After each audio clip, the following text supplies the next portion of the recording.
عقیدہ توحید کی اہمیت۔ اللہ تعالیٰ نے مخلوق کی رہنمائی کے لیے متعدد انبیاء کرام علیہم الصلوات والتسلیمات کو مبعوث فرمایا۔ حالات بدلنے کے ساتھ انہیں عطا ہونے والی شریعتوں کے احکام بھی تبدیل ہوتے رہے، مگر سیدنا آدم علیہ السلام سے ہمارے آقا کریم صلی اللہ تعالیٰ علیہ وسلم تک تمام انبیاء ذیشان علیہم الصلوات والتسلیمات کا دین،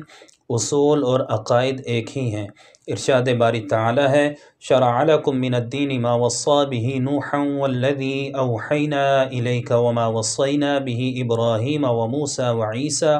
ان اقیموا الدین ولا تتفرقوا فیہ۔ اللہ نے تمہارے لیے دین کا وہی راستہ مقرر فرمایا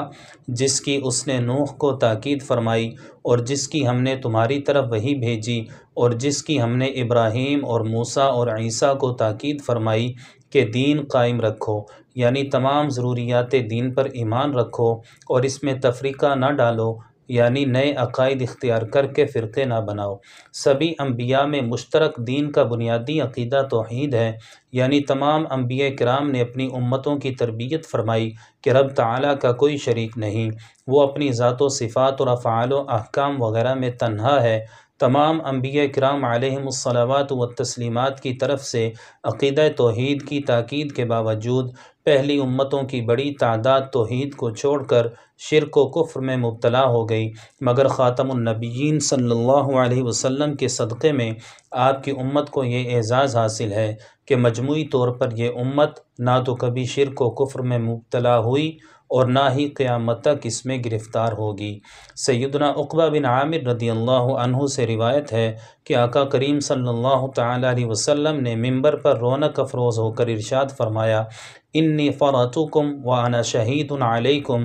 بلا شبہ میں تمہارا پیش رو ہوں، یعنی پہلے جا کر تمہاری شفاعت وغیرہ کا انتظام کرنے والا ہوں، اور یقیناً میں تم پر نگہبان و گواہ ہوں۔ وَإِنِّي وَاللَّهِ لَأَنظُرُ إِلَىٰ حَوْضِيَ الْآنَ، اور قسم بخدا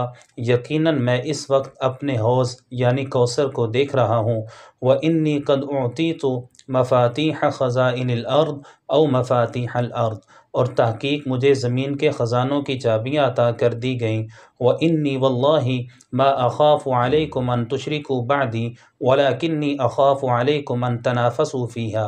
یعنی اللہ کی قسم یقیناً مجھے تم پر یہ خوف نہیں کہ تم مجموعی طور پر میرے بعد شرک کرو گے، لیکن مجھے خدشہ ہے کہ تم دنیا میں رغبت کرنے لگو گے، یعنی دنیا کی محبت میں گرفتار ہونے کی وجہ سے کئی گناہوں اور فتنوں میں مبتلا ہو جاؤ گے۔